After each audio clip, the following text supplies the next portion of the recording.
Who recognises that piece of music? Arguably Cornwall's best global export, Fleetwood Mac.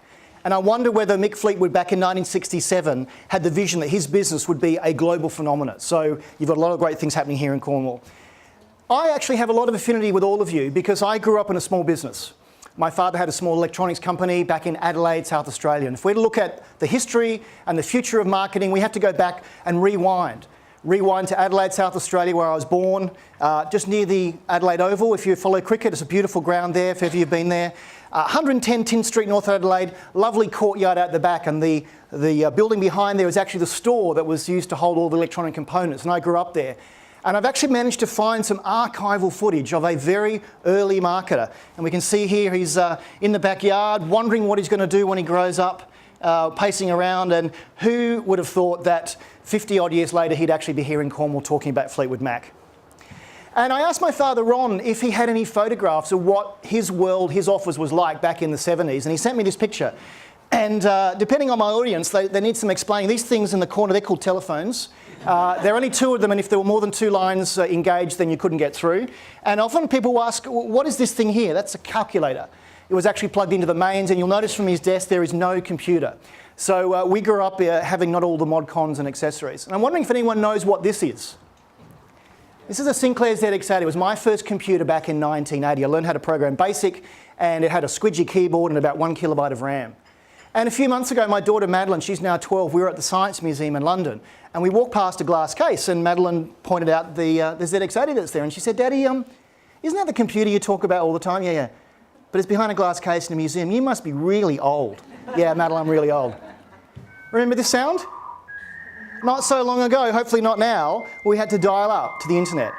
And I knew I was hooked on this online thing back in 1983.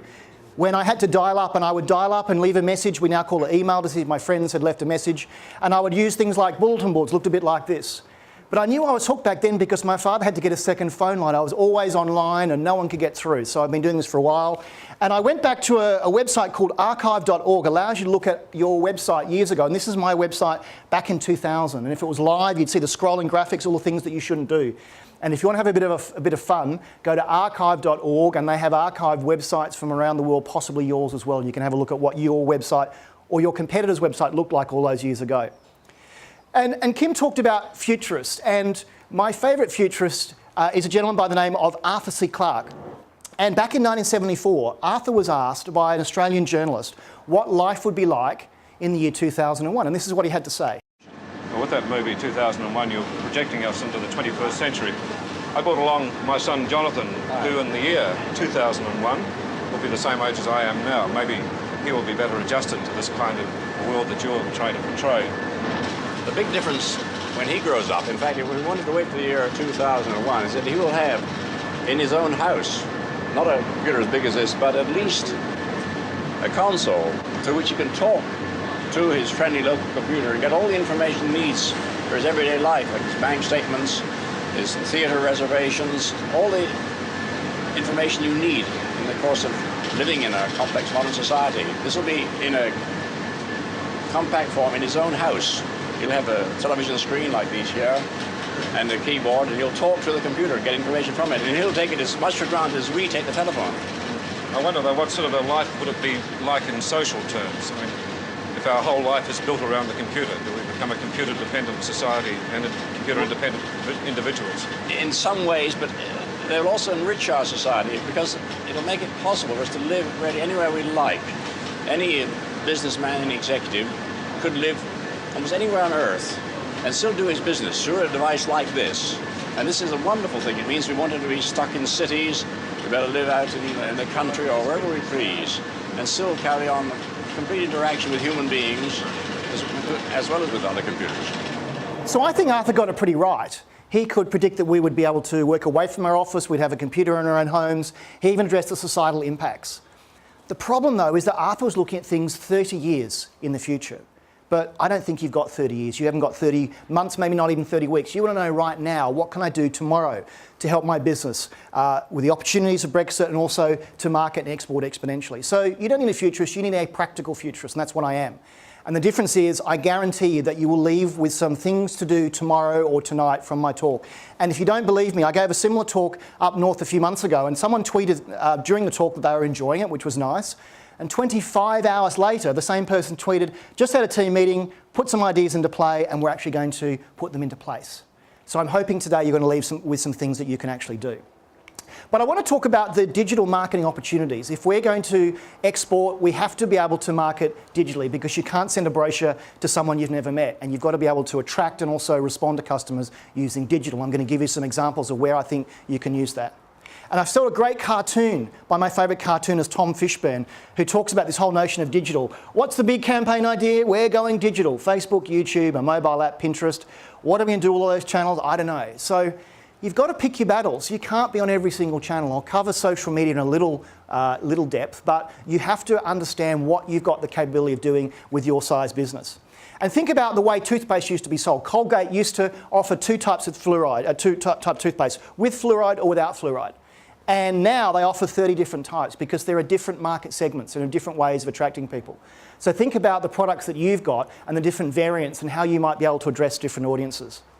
But it's becoming harder and harder to break through. Who here uses an ad blocker on their computer? A few people? Yeah, quite a few. Well, if you're using an ad blocker, it means your ads aren't getting through. And I've seen lots of great ad blockers. They come up with these quirky sort of things. You know, we hate ad blockers. Please, please, please, will you enable or disable your ad blocker? And the funniest one I saw was actually an ad blocker that came up to advertise Black Mirror. Hello, ad block user. You cannot see the ad, but the ad can see you. I thought that was quite a cheeky way of using it. But advertising generally, not just in your world, is in a bit of turmoil, because the Financial Times are now saying that WPP is being hit by ad spending. They're not able to make as much money as they used to. Their chief executive has left. Lots of things going on in their world. And back when Martin was in charge, this is last year, he said that he is feeling the pinch from digital disruption. And I'll explain in a little while what digital disruption is and how you can use it to your advantage. And looking at the share price of some of these marketing companies, they are in turmoil because clients like P&G are going direct. And so you can also go direct. You don't have to use big agencies. You can do all this stuff yourself. But it's really telling that the advertising industry is feeling the pinch. But if you remember nothing from my talk this morning, I want you to disrupt yourself, or you'll be disrupted. And it doesn't mean you have to completely change your business model, but you might have to start cannibalizing something or doing something a bit different. But if you don't get there first, someone else will disrupt you. And it doesn't matter what size business you are, whether you're a WPP or a Facebook or an IBM or a small business, you are going to have competitors that can move faster than you can. Now let's look at some of the famous disruptors. In fact, the next three examples are overused examples of disruption. I want to pick them apart. The first is Uber. Uber was once the poster child of a disruptor. Basically, how they started was actually quite interesting. Travis, one of the co-founders, was in Paris at a conference called Le Web some years ago, and he said, wouldn't it be great if we could have a limo sharing app so that we could get a limo to come to where we are and we could actually pay for it online? They realised early on that the addressable market for people wanting limos is quite small, and so they pivoted. And so Uber have had to actually disrupt themselves. Airbnb, who knows what the Air stands for at Airbnb? Air mattress. Airbnb's first business model was a home in the US with a spare room and a blow-up mattress, and they called it an Airbnb. They too realised the addressable market for people with a spare room and a blow-up mattress in the US was quite small, and they had to pivot. So even they had to change things. And Netflix, one of my favourite examples, they started life as a DVD mailer service. And if ever I have millennials in the audience, I explain that before DVDs there was this thing called VHS tapes, and a company called Blockbuster, and you have to return the tape, and if you returned it late you were fined, and if you didn't rewind the tape they slugged you an extra £3. And millennials go, what's there to rewind? But they also had to disrupt themselves. So what they were saying is basically, now the technology is there and we can stream it, we can now get things delivered electronically. And now they're dropping $8 billion a year on new content, and ITV and BBC and others are really, really worried. So they've been going 10 years and they've had to constantly disrupt what they're doing to get where they are, and you have to do the same. So they're the usual suspects. Everyone talks about those examples, and I try and find other ones. There's another one called Trove. Anyone heard of Trove? Trove is on-demand insurance. What they do, it's a bit like having all of your devices, your bike, camera, your MacBook, all in the app, and you wanted to insure it for a weekend, not for a year. And so you basically swipe on, and the insurance starts, and you get home and swipe off, and it's off again. That appeals to people that have an inventory of devices, and they want to have an easy way of claiming and buying insurance. And when I show this to insurance companies, they go, oh, we're not worried about these guys, but they should be worried because this removes friction in day-to-day activity. So when I talk about all these disruptors, what I want you to do is process in your own business. Where is there friction in your industry or in your own business, and how can you remove that friction? Because disruptors will seek to do that. The other one is WeWork. You may not have heard of them because they're not in this region, but in London, they are London's largest private office tenant. They have more square feet than any other organisation except the government. They've disrupted the property market and the short-term rental market, and they are doing amazing things. And my final disruptor example, I'm going to tease you. I wonder if anyone knows who I'm talking about if I say 63,990. Any clues about who it may be? No? I'll give you another clue. A couple of pizzas. No, it's not Domino's. Another clue. Share price. A bit of their logo. It's Amazon. Amazon in the last 20 years, their share price has grown 66,990%. So they're doing something right. You might say, well, Andrew, we're not Amazon. But Amazon started as a small business. Jeff Bezos started 20 odd years ago with a vision and an idea to sell things online. But he didn't have all the things he needed, and he had some things that he did need. And I found a great interview, I'm going to play it in a second, where Warren Buffett was famously asked why he doesn't invest in Amazon. And his one-word answer was stupidity. But he goes further, and when you listen to what Warren talks about, he dissects why Amazon's been successful. I want you to process what he's saying and put a mask over your own business and see what things you need to be successful. Here's what Warren had to say. With Amazon, he said, we needed the internet. Somebody else spent billions of dollars developing it, but it wouldn't have worked without the internet. He said we needed transportation. Somebody else had already built railroads and UPS and all of that sort of thing. And he said we needed payment systems. That would take billions of dollars to build, but that had already been done by Visa and all along the line. So he took three huge requirements where the other guys had spent the money, and then he combined them in a way that he didn't have to spend the money. I was impressed with Jeff early. I never thought he could pull off what he did. And what's really, I mean, I thought he could pull off something, but on the scale that has happened, I mean, it's changed your behavior. You know, it's changed everybody in the office's behavior. And the remarkable thing about Jeff, and everything else, is he's done it in two industries almost simultaneously that really don't have that much connection. I've never seen any person develop two really important industries at the same time. Here you take cloud services. He thought he would have 2 years of runway. He got 7 years. You do not want to give Jeff Bezos a 7-year head start. Before the competitors jumped in on cloud services. Race. So at the same time he's shaking up the whole retail world, he's also shaking up the IT world simultaneously, and you know, I take my hat off to him. So it's really telling that the three things he needed already existed, and he just basically built on top of that. So think of things that you already have, the raw materials that have been provided for you, and that may even be government grants, maybe organisations like the Chamber here or Business West. What have you got already that you can build on top of? Because you can become the next Amazon if you want to. Now, what Amazon has done amazingly is they've branched out. So now you can actually deliver a package in the States to your door. They give you a camera and electronic lock, and the delivery person basically unlocks your house, puts the package inside, and then secures it again. And they've gone further.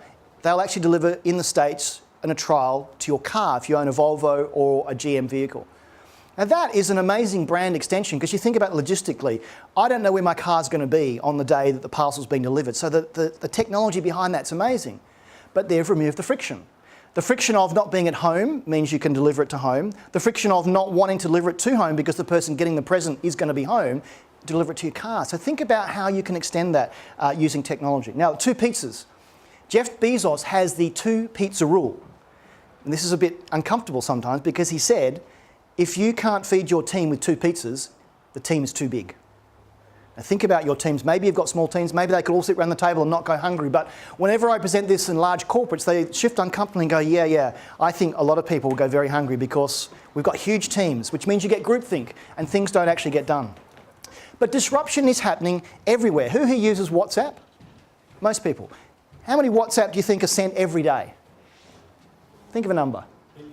Billions. Try 64 billion every day on one network with one app.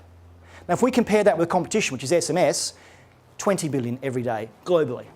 So one network and one app is more than 3 times the competition. That is massive disruption. And you might be asking, well, why does disruption happen? If I understand how it happens, I can break it down. Maybe I can use it to my advantage. I think disruption happens because of three main forces in play. First of all, there are high profits. Think about the taxi industry, the media industry, the hotel industry. There are very, very high profits to be made, and disruptors want to seek those profits. They eye them off and say, we'll have some of that. And the Jeff Bezoses go, how can I access those high profits? I use technology to access that, and the technology is now there. The fact that I can, on my phone right now, order a parcel and pay for it to be delivered here in the conference centre right now on my phone, we take for granted. And that's how these disruptors access the high profits. And the third thing is consumer demands. Now, I travel a lot, and I don't know about you, but I can't remember the last time I couldn't select the seat on an aircraft. It's a given. And when I travel globally with the Hilton hotel chain, they allow me to check into my room 24 hours before, and with their app, I can literally go to the room if the hotel is enabled and unlock the door. So when I look at the long line of people checking in at 11 o'clock at night in San Francisco, I bypass all of that. Am I going to stay anywhere else? No, because they've disrupted the whole experience, even though they're a large chain. But whole industries are being disrupted. And Deloitte in Australia did a report. They looked at what they call short fuse, big bang, and they looked along the bottom line, which industries are going to be disrupted and what time, how long is the fuse? And the vertical axis is how big is the bang, what's the impact? Let's look at the top left. Any of you represented there? Retail, trade, ICT, media, finance, professional services, arts, recreation, real estate. They're saying that these industries are the most susceptible to disruption. But there's a problem with this graph. This graph is from 2012. It's already happened. Every one of those industries on that screen and the others has been disrupted. So it's not a case of, is it going to happen? It will happen. But in every room, every organisation, every group I speak to, there are three types of people. And I wonder if you can identify with any of those three. First of all, they're the prayers. They're saying, I hope this is going away. I'm about to sell my business or retire or move out. I don't want this. I just don't believe it's happening. The second type, and I think this is the most appropriate picture I found, are the stayers. They know that it's going on, but they're not quite sure what to do, and they're just stuck there and they just don't know how they can transform. I hope none of you in those first two. I think we all need to be players. You need to be actively leaning forward and looking at what the opportunities are. How can you beat the competition? How can you appear bigger than you actually are? Now, years ago, when I set up my first website, I could appear bigger than I was. I was one guy in a bedroom in Adelaide, Australia, but I could appear bigger than I was on the world stage because of my website, and you can do the same. But there are a number of other things that are happening, and the first is automation or robots. And a lot of people say, are robots going to take our jobs? Well, some of them, yeah. And this is not the first time. This is the fourth industrial revolution. We had the steam revolution, we had the internet revolution, the first industrial revolution. This is not the first time it's happened. And people that survived retrained and reskilled. And a few months ago, John Kyron, who was the CEO of Deutsche Bank, famously said if his employees were behaving like robots, they'd be replaced by robots. And 2 months ago, he was replaced. Not by a robot, but by the board. They didn't think he was moving fast enough. So what can you do in automation? There is, again, on the practical futures, what can you do today, tomorrow to play with this stuff? I think you should look at creating a chatbot. Who knows what a chatbot is? Yeah, okay, and you can do it quite easily. I went on a website, there's a link there where I found instructions on how to create a chatbot. And you might go, well, we don't need a chatbot, but think of the boring inquiries you get from customers that are very similar, and that could be serviced initially by a chatbot, because you might have a global audience that wants your attention in the middle of the night, and you can't be there, but you can provide at least the basic information, and you should tell them that it's a bot. You shouldn't say, oh, I'm a human. You should actually say, look, we want to be efficient, and when we're in the office tomorrow, we can help you, but we can help you as much as we can up to this point. But this year especially is the year of regulated disruption, and let me explain. There are two things that have happened in Europe this year that have already happened that are forcing customers to be disrupted. The first is open banking. Who knows what open banking is? Not surprised that a few hands went up because it was launched in February with a whimper. It basically mandates across Europe banks have to make information held on me accessible by what they call APIs, or application programming interfaces. This is machine to machine. So if I'm a smart, what they call fintech, financial tech startup, I can actually allow them to have access to my data and process it in probably a smarter way than my bank can.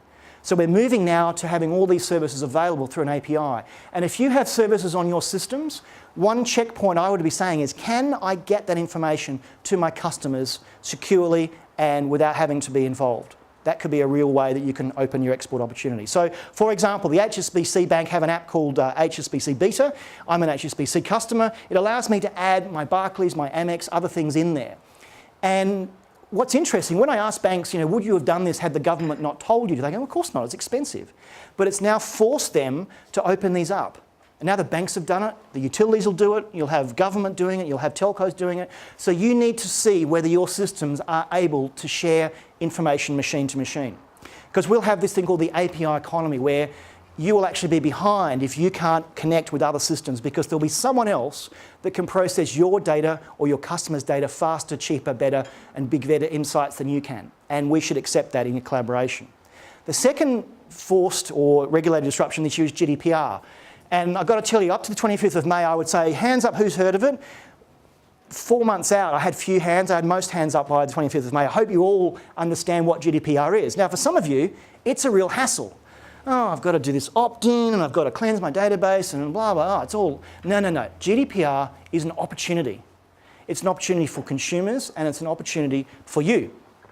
Because I think what happened a few months ago when you had Cambridge Analytica scandal and Facebook before Congress and also you had GDPR launching, there was a perfect storm where consumers are now saying, Facebook do what with my data?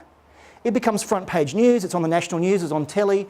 So consumers are now saying, hey, there's some value in my data. I never knew that. A few years ago, a website called howmuch.net looked at what the value we were to these organisations based on advertising revenue. So if you do a quick scan and you sum up all the websites that you use, you're probably going to say, well, where's my check? Because I'm very valuable to these organisations. And I think into next year, consumers will say, no, there's some value. I want a value exchange. Right now, if I log onto Facebook, I have to abide to their terms and conditions. There's no negotiation. As I'll explain in a moment, I think we're starting to move to where consumers will want to negotiate digital deals, and you'll have to be able to handle that in the near distant future. So, what does a post-Brexit world look like? It's not scary. Again, it's an opportunity. I think we're going to have things called digital agents. So, I don't like sitting around going to comparison websites, but when I was at IBM, I had a personal assistant, and if I asked them nicely, they would do some of these things for me, book flights and all those sort of things. They knew my preferences. They knew which airlines I like, when I like to travel. They knew everything about me. What about if I could AI enable a digital agent to go off and do digital deals through APIs? So I'll give you an example. My digital agent knows when my health insurance is due. And so it goes out and it sends out a digital message to all the potential providers to say, what deal have you got? And in milliseconds, they come back and there's a negotiation done. And one of the deals says, if you give us your Fitbit health information, we'll give you a deep discount. Now, my digital agent knows my preferences and that digital deal is done instantly. So I don't read ads, I don't have to go on comparison websites. I think we are 3 to 5 years away from this being a complete reality. And I'll be the first person to use this because I want to have that streamlined service. The problem has always been the last mile. So my hairdresser doesn't have an API. So how do I access that information from a digital assistant? And 3 weeks ago, Google launched something called Google Duplex. Who's heard of Google Duplex? A couple of people. I'm going to show you a quick video. All you need to know, on the left-hand side of the screen is AI, artificial intelligence. On the right hand of the screen is a human. So how can I help you? Hi, I'm calling to book a women's haircut for a client. I'm looking for something on May 3rd. Sure, give me 1 second. Sure, what time are you looking for around? At 12 p.m. We do not have a 12 p.m. available. The closest we have to that is a 1:15. Do you have anything between 10 a.m. and 12 p.m.? Depending on what service she would like. What service is she looking for? Just a woman's haircut for now. Okay, we have a 10 o'clock. 10 a.m. is fine. Okay, what's her first name? The first name is Lisa. Okay, perfect. So I will see Lisa at 10 o'clock on May 3rd. Okay, great. Thanks. Great. Have a great day. Bye. Now, when I saw that, it blew my mind because this solves the last mile problem. In fact, they had a couple of examples. The second one was where the human misunderstood what was being asked, and so the AI had to correct and actually be very dynamic. So that is available now. Google have got that live, and very soon it'll be an API that you can play with. So if you've got some smart techies in your team, you should get them to hook that up and start playing with it. Because imagine being able to run a 24/7 operation from wherever you are, being able to handle some basic information using AI. It is the fact that Google have done it, it is around the corner. Because I think we'll start to be writing ads for robots because I will never see ads because my digital assistant will take over. So in the way you market, expect in the next 3 to 5 years, not having flashy ads and having banner ads and all this digital stuff. You're going to have to be accessible and attractive to a digital agent. So start planning for that. But are you curious about digital? When I say digital, do you recall back? Are you a stayer, player or prayer when it comes to digital? Are you inquisitive and do you lean forward? My mantra has always been, to get digital, you need to be digital. And by that, I mean you need to play with things. I'll give you an example. A few years ago, I wanted to know what IoT, or Internet of Things, was. I looked it up, I read some material, and I wasn't quite getting it. So I Googled it, and for £30 from Premier Farnell, I could buy an IoT kit. It's this little red squidgy thing, and it hooks up to your phone. And as you move it around, the phone shows where it is, the acceleration, the temperature. I get it. You can now augment and instrument things, and you can actually get the information, and the penny dropped.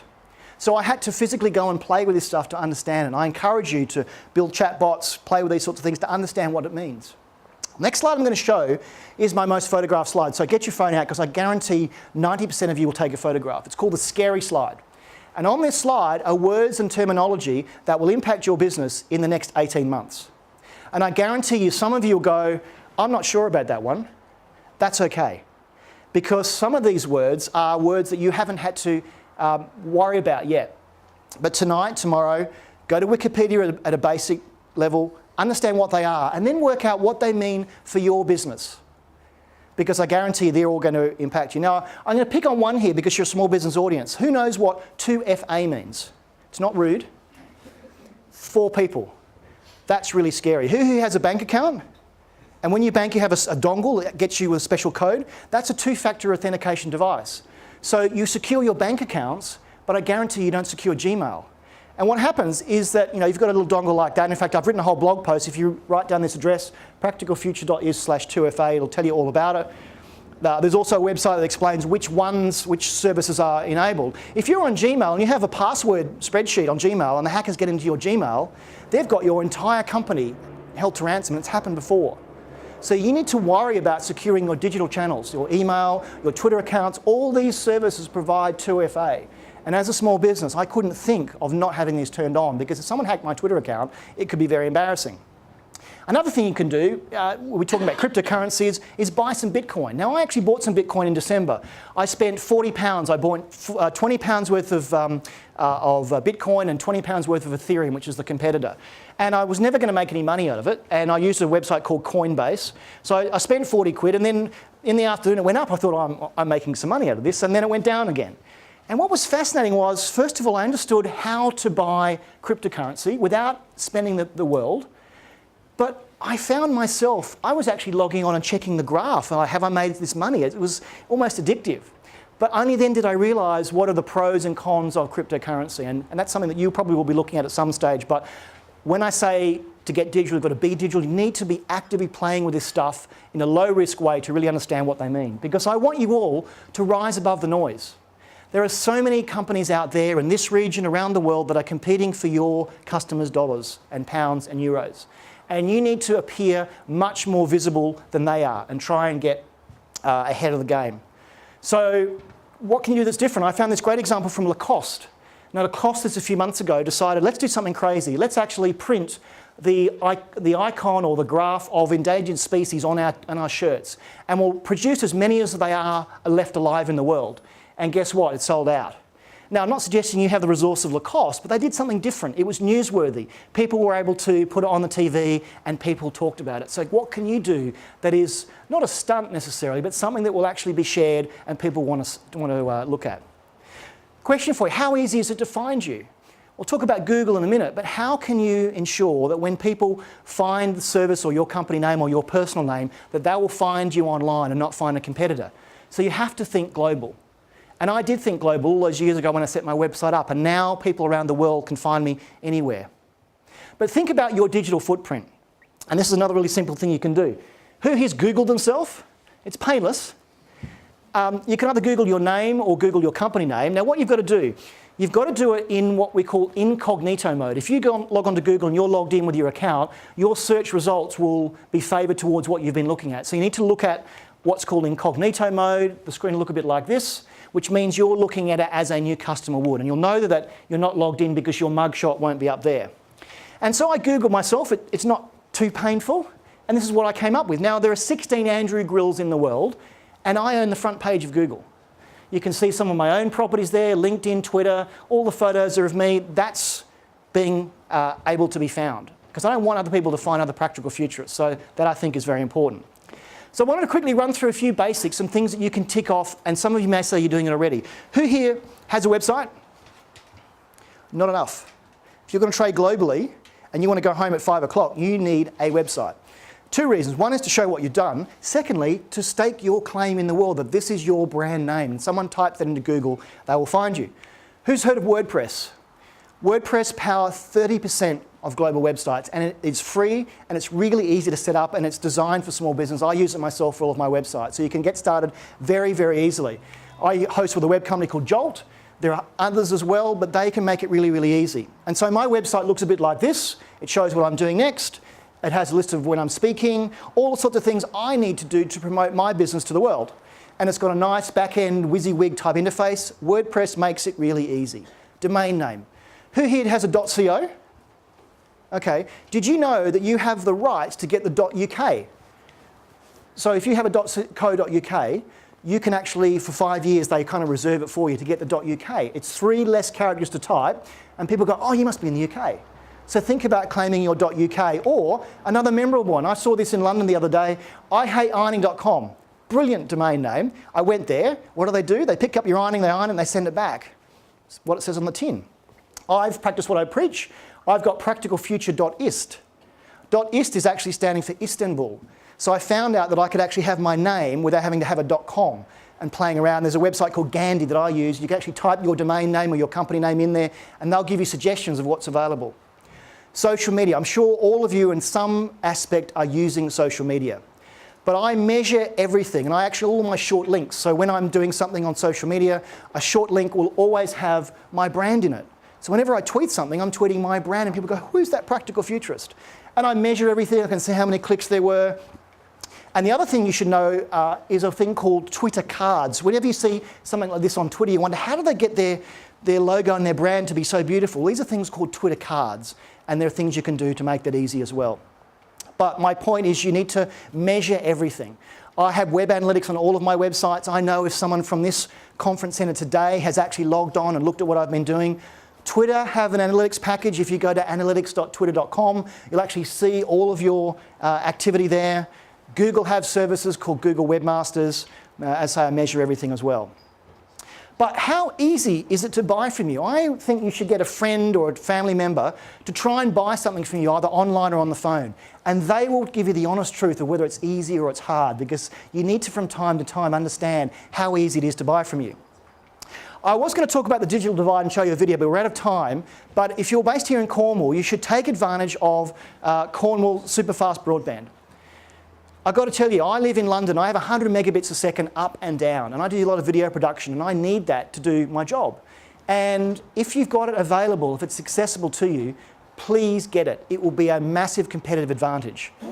But don't forget the customer. I saw a great presentation a couple of years ago by the CEO of Under Armour, a guy called Kevin Plank. He has a whiteboard in his office in permanent marker. It says, don't forget to sell shirts and shoes.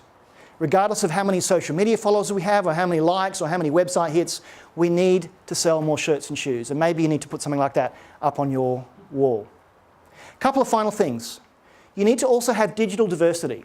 When you're thinking about this digital world, you may not all be the most up-to-date on all the different things that are happening. So if you have your company, your advisory board, you have to have a digital board that sees things through a digital lens. And you can do that easily. You can use employees as ambassadors. Those of you who have staff in the millennial age group will be up with all this technology, and so they can actually be doing things there as well. And I think finally there are 2 types of people in your organisation. There are the going digital. A lot of you are represented here today. You know how to influence at high levels, you know how to get things done, but your digital skills are still developing, and you've got the born digital. The millennials, the up and coming. You need to utilise both of those tribes working together. So you may already have some of these resources, some of these great thinkers in your organisation. So some things for next week. Play with this tech, understand how easy it is to buy from you, what is your digital footprint, and disrupt, or you'll be disrupted. Thank you very much.